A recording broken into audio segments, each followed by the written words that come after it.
Let's see this question.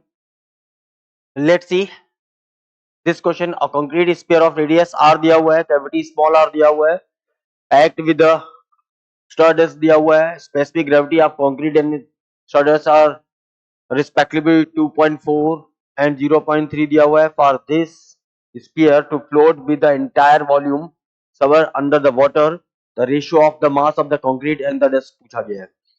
Question ने बोला है कि ये हमारे पास वाटर है,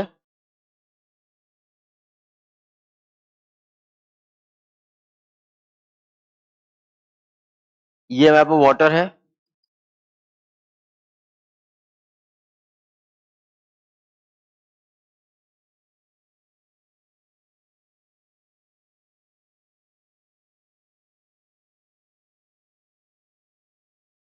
इसके अंदर ये वाटर दिया हुआ है,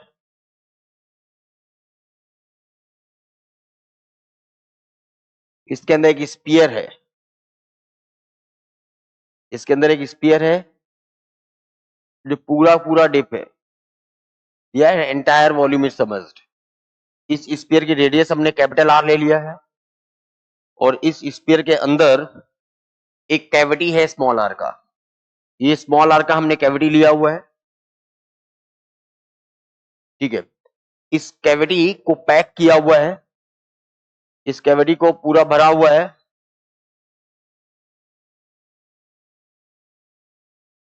ठीक है. और इस कैविटी के बाहर जो पार्ट है इसको पैक किया है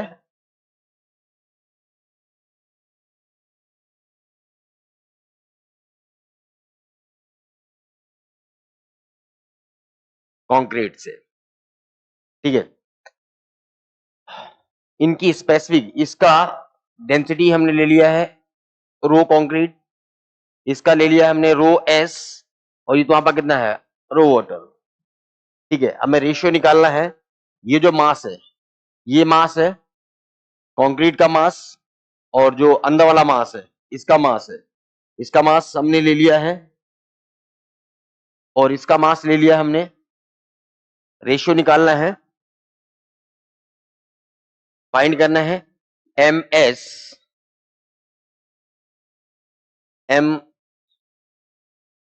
ये कैलकुलेट करना है. ये हमारे पास क्वेश्चन दिया हुआ है, ठीक है. इसमें जो कंसेप्ट लग रहा है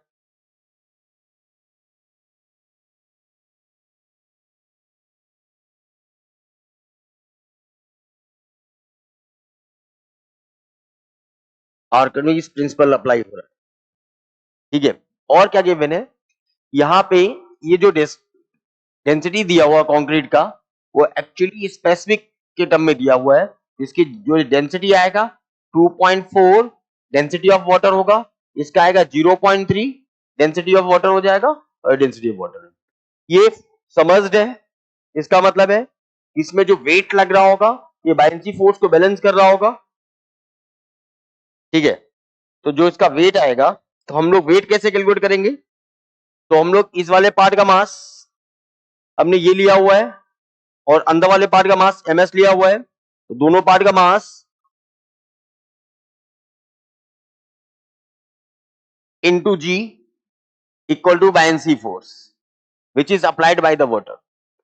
इसका मास कैसे निकालेंगे, तो density of concrete into 4/3 pi, कितने वाले पार्ट में है ये सिर्फ इतने वॉल्यूम में है. ये जो वॉल्यूम आएगा 4/3 पाई are cube minus r cube plus density of into 4/3 pi are cube equal two into जी भी आएगा,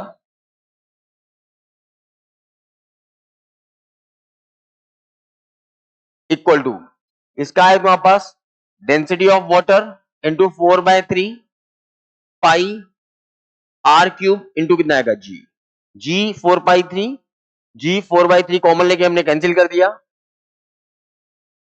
तो यहां बचेगा, इसको हम लोग लिख सकते हैं 2.4 into density of water into r cube minus r cube plus 0.3 into density of water equal to density of water into r cube. Density of water cancel हो जाएगा यहां से, इसको लिख सकते हैं हम लोग 24 into r cube minus r cube plus, इसमें एक टर्म और बचेगा r cube plus 3r cube equal to 10r cube. ये आएगा डेसिमल हटाने के बाद, तो ये आएगा तुम्हारे पास 24 r cube minus 24 r cube plus 3r cube equal to 10r cube. इसको सॉल्व करेंगे तो ये वाला टर्म इधर आएगा 14r क्यूब इक्वल टू ये वाला टर्म इधर आएगा 21r क्यूब। यहां से हम लोग r क्यूब निकालेंगे तो 3/2 r क्यूब आ जाएगा। ये रेडियस का रेशियो आ गया। अब हमें मास का रेशियो लिखना है, तो मास का रेशियो कितना आएगा equal to density of this into 4/3 pi r cube minus r cube whole divided by into 4/3 pi r cube. 2.4 into density of water, ये टर्म कैंसिल हो जाएगा, into r cube minus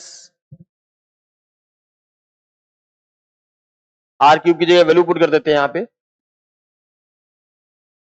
3/2 r cube minus r cube divided by 0.8